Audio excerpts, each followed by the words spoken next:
My name is Katie Wood. I'm a physical therapist at OrthoTennessee Therapy in Knoxville, Tennessee.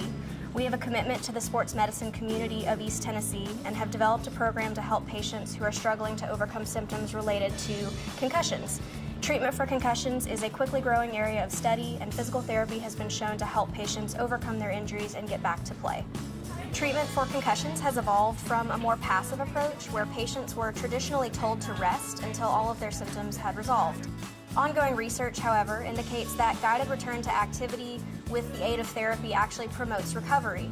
Unfortunately, 1 in 5 concussions does not recover within 3 weeks, and anywhere between 10 and 20% of patients fall into a more chronic condition called post-concussion syndrome.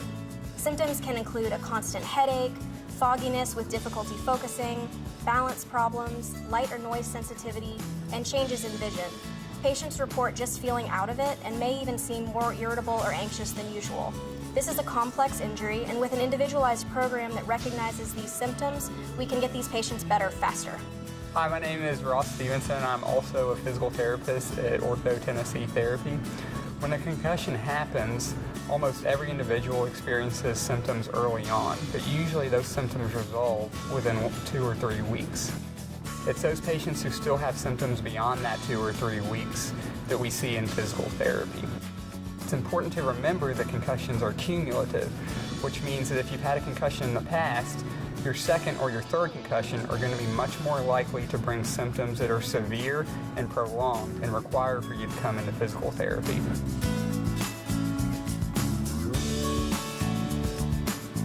On our initial examination, we look for deficits that can include the vestibular, ocular, and musculoskeletal system, and that can lead to identification of symptoms like eye pain, headaches, dizziness, balance issues, and poor tolerance to exertion.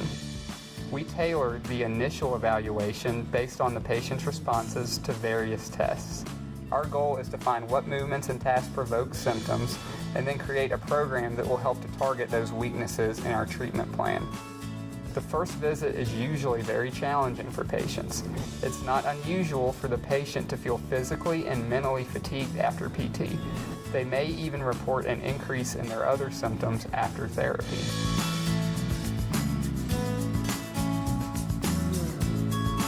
At each therapy visit, we are looking for new ways to challenge and progress the patient back to their prior level of activity.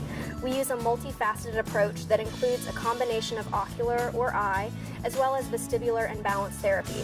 We address cervicogenic symptoms that could be causing headaches or dizziness. We have an ever-growing network of care providers for areas outside of the physical therapy practice that include ophthalmologists, optometrists, cognitive therapists, and psychological counselors. Many times, patients will also have difficulty with things like reading, walking through busy environments, or tolerating school or work tasks. Exercises for the ocular and vestibular systems are shown to help resolve these problems, making it easier for them to get back to normal. We provide a home exercise program for each of our patients based on our initial findings and update it as the patient improves.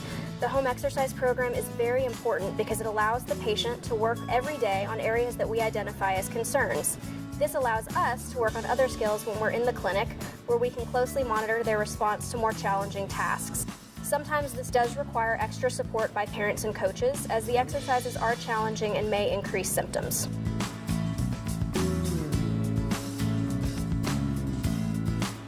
You can help student athletes to prevent concussions by making sure that they're wearing the proper equipment and that it fits appropriately, by continuing to educate them on how to block, how to tackle, how to set screens, and how to fall, so that they're reducing head impacts or risk of head impacts. You can also help by watching practices and games and keeping an eye out for head impacts that occur. We also want to watch out for mannerisms that change, which might indicate a concussion has happened.